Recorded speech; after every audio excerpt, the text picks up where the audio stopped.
أعوذ بالله من الشيطان الرجيم بسم الله الرحمن الرحيم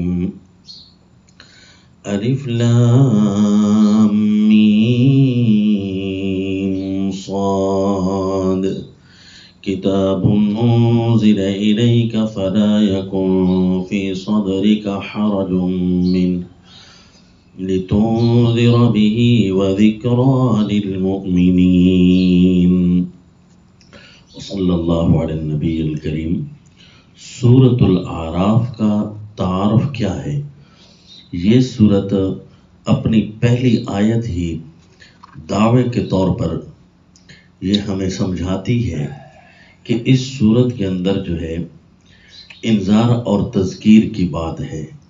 لتنذر به وذکرى للمؤمنین، کہ قرآن کتاب آپ کی طرف اس لیے نازل کی گئی تاکہ آپ اس سے لوگوں کو، اسی کے ذریعے لوگوں کو ڈرائیں کہ وہ اپنی جواب دہی کا خوف کریں۔ وذکرى للمؤمنین، اور مومنوں کے لیے بہت بڑی نصیحت ہے، یعنی جو مانتے جائیں ان کو نصیحتیں کرتے رہیں اور جو انکار کریں انہیں ڈراتے رہیں، لیکن یہ سارا بما انزل اللہ کے ساتھ ہو، یعنی جو چیز اللہ نے نازل کی ہے۔ تو اب اس صورت کے لیے جو دعویٰ بنے گا وہ یہ ہے کہ پوری صورت کو دیکھتے ہوئے، اس کے مضامین کو سمیٹتے ہوئے چند لفظوں میں آپ یاد کریں گے کہ الانذار والتذکیر بما انزل اللہ، کہ ڈرائیں اور نصیحت کریں تو اسی چیز کے ساتھ جو اللہ نے نازل کی ہے۔ بندے جو ہیں انہیں نہیں پتا کہ کس طریقے سے اس کائنات کے نظام کو چلانا ہے اور کس طریقے سے سارے بندوں کی فطرت ایک پیغام کو قبول کر سکتی ہے، تو وہ اللہ کو پتا ہے، اللہ نے نظام بنایا ہے، اسی نے چلانا ہے۔ تو فرمایا بما انزل اللہ کے ذریعے امت اجابت اور امت دعوت دونوں کو واعظ کیجیے، یعنی جو ماننے والے ہوں یا نہ ماننے والے ہوں۔ اسی لیے تو اسی صورت کے اندر جو ہے ایسے ایسے عجیب عجیب واقعات ہیں جو اسی چیز کے ساتھ لگتے ہیں کہ بما انزل اللہ کے ساتھ ڈرایا جائے۔ تو اب اس کا دو لفظوں میں آپ تعارف کیسے یاد کریں گے؟ اس کا دو لفظوں میں تعارف یہ ہے الآیات الالہیہ، یعنی سارا قرآن ہی آیات الالہیہ ہے، لیکن اس صورت کے اندر جو اللہ نے عجیب رنگ دکھایا ہے، عجیب زور دکھایا ہے، وہ آیات بما انزل اللہ، کہ جو اللہ کریم نے آیتیں نازل کی ہیں اس کو معمولی نہ سمجھنا۔ اتبعوا ما انزل الیکم من ربکم، جو باتیں تمہارے رب کی طرف سے نازل کی گئی ہیں ان کی اتباع کرو۔ ولا تتبعوا من دونہ اولیاء، جتنے بھی قریبی تمہارے کیوں نہ ہوں، قرآن کے مقابلے میں انہیں قریبی نہ سمجھنا، قرآن کے مقابلے میں ان کی اتباع نہ کرنا۔ اسی لیے تو جو آیات کی بات آئی نا، تو اسی صورت میں اللہ نے فرمایا فَلَنَسْأَلَنَّ الَّذِينَ أُرْسِلَ إِلَيْهِمْ وَلَنَسْأَلَنَّ الْمُرْسَلِينَ، ساروں سے پوچھ ہوگی، انبیاء سے بھی کہ میری آیات پوری تم نے سنائی تھی، یقیناً وہ تو کامیاب ہو جائیں گے۔ فرمایا وَلَنَسْأَلَنَّ الْمُرْسَلِينَ، اور ان سے بھی پوچھیں گے جن کی طرف ہم نے انبیاء کو بھیجا تھا کہ کتنا تم نے آیات کو لیا تھا، کتنا انکار کیا تھا۔ اسی لیے تو اس صورت میں وہ واقعہ بھی بیان ہے کہ جب اللہ کریم فرماتے ہیں میری ایک بات ہے، ایک سٹیٹمنٹ ہے شیطان ابلیس کو، کہ جب میں نے تجھے حکم کیا اذ امرتک، کیوں تو نے اس کا انکار کیا، سجدہ کیوں نہ کیا؟ اس نے کہا جی میں بہتر ہوں۔ کہا جتنی بھی تو باتیں کر رہا ہے یہ تو تیرا بڑا بن اور تکبر ہے، بڑا بن رہا ہے تو، یہ کیوں جو ہے تو اللہ کی بات کو توڑا کیوں ہے تو نے؟ فَاهْبِطْ مِنْهَا فَمَا يَكُونُ لَكَ أَن تَتَكَبَّرَ فِيهَا فَاخْرُجْ إِنَّكَ مِنَ الصَّاغِرِينَ، نکل جا تو ذلیل ہے۔ یعنی اللہ کی بات کو پورا کرنا ہے، بس وہیں سے شیطان نے کہا اب تیری بات کو میں پورا نہیں ہونے دوں گا، اِنَّا لِلَّهِ وَإِنَّا إِلَيْهِ رَاجِعُونَ، اکڑ گیا اپنے اللہ کے سامنے، کہا ذریت آدم یہ تیری جو آیت ہوگی نا اسے توڑوا کر رکھوں گا، اِنَّا لِلَّهِ۔ سیدنا آدم علیہ السلام کا واقعہ بھی اسی لیے بیان ہے اس میں کہ وہ ابلیس لگا قسمیں کھانے کے لیے کہ یہ تجھے جو اللہ نے روکا ہے نا، یہ اس لیے نہیں روکا کہ تو کھانے سے کوئی نافرمان بن جائے گا، یہ اس لیے روکا ہے کہ الا ان تکونا ملکین او تکونا من الخالدین، کہ تم دونوں کہیں فرشتے نہ بن جاؤ یا ہمیشہ ہمیشہ رہنے کے لیے نہ بن جاؤ۔ اگرچہ زمین کے لیے پیدا ہوا ہے لیکن وہاں سختیاں ہوں گی، تجھے نہیں چاہت کہ تو اللہ کی رضا میں ہمیشہ ہمیشہ کے لیے رہ جائے، فرشتہ بن کر رہ جائے؟ جب یہ تیری چاہت ہونی چاہیے، باقی اور محبوب بندوں کی تو چاہت یہی ہوتی ہے، اگرچہ اللہ نے تجھے حکم کیا لیکن تو اللہ کی محبت میں آ کر اس کو کھا لے، کیا اللہ میں زمین پر نہیں تیری عبادت میں یہیں رہنا چاہتا ہوں۔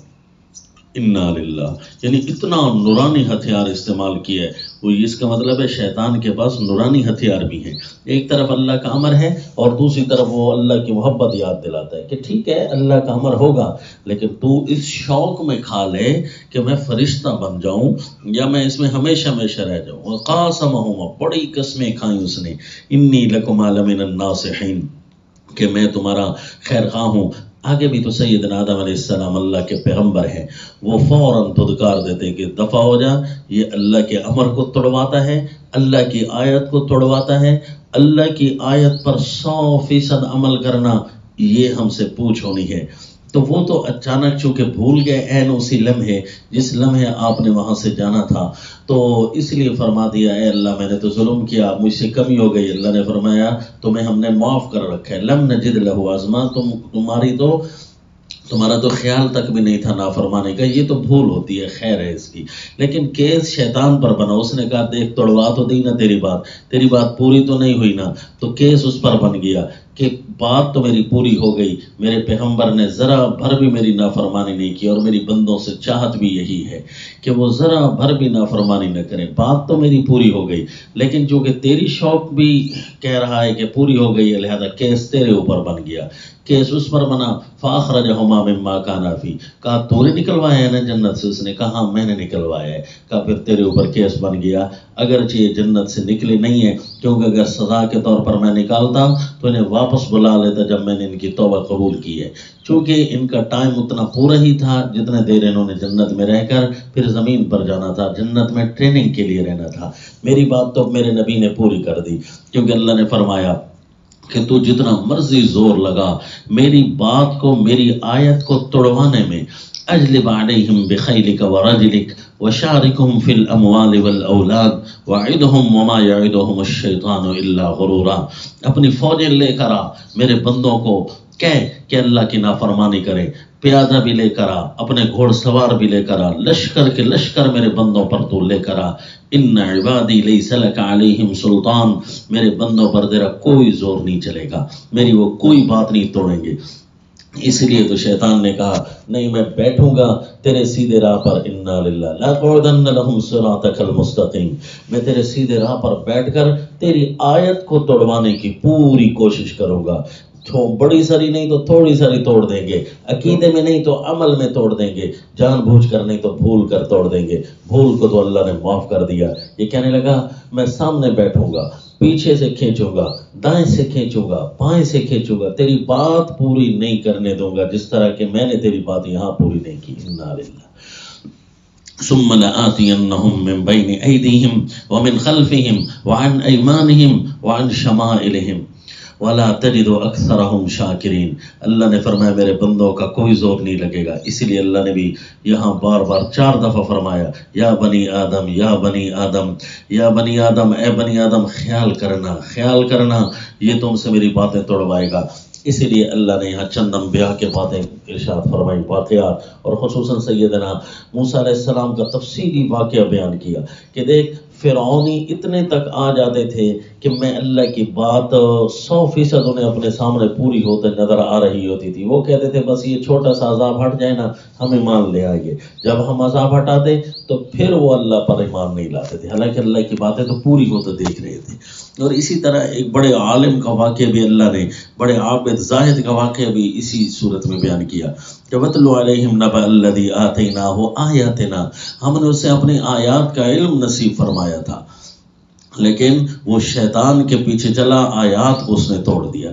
اسی لیے تو اس صورت کے آخر میں یوں بھی فرمایا کہ جب میری آیات پڑھی جا رہی ہو، میرا قرآن پڑھا جا رہا ہو، اس پر عمل کرنا کتنا ثواب ہوگا، اس کو صرف توجہ دھیان سے سننے سے ہی رحمتیں آئیں گی۔ وَإِذَا قُرِئَ الْقُرْآنُ فَاسْتَمِعُوا لَهُ وَأَنصِتُوا لَعَلَّكُمْ تُرْحَمُونَ، یعنی آیات آیات آیات کی باتیں ہیں. بس دیکھو کہ اللہ کے جملہ، اللہ کا دیا ہوا کوئی عبارت کو حکم ذرا سا نہ ٹوٹنے پائے، اس کو پورا کرنا. اس بارے میں اللہ نے اتنی بڑی سورت نازل کی. یہ کم از کم 1.25 پارے پر مشتمل سورت ہے. اور صرف پوچھ اسی کی ہونی ہے کہ میں نے جو بھیجا تھا پڑھا تھا، میں نے جو بھیجا تھا سمجھا تھا، میں نے جو بھیجا تھا اس پر پورا چلے تھے. اس کا انکار تو کہیں نہ نہیں آیا تھا. ایک کوئی آیت ایسی تو نہیں تھی جو 50% تم سے رہ گئی ہو، نعوذ باللہ.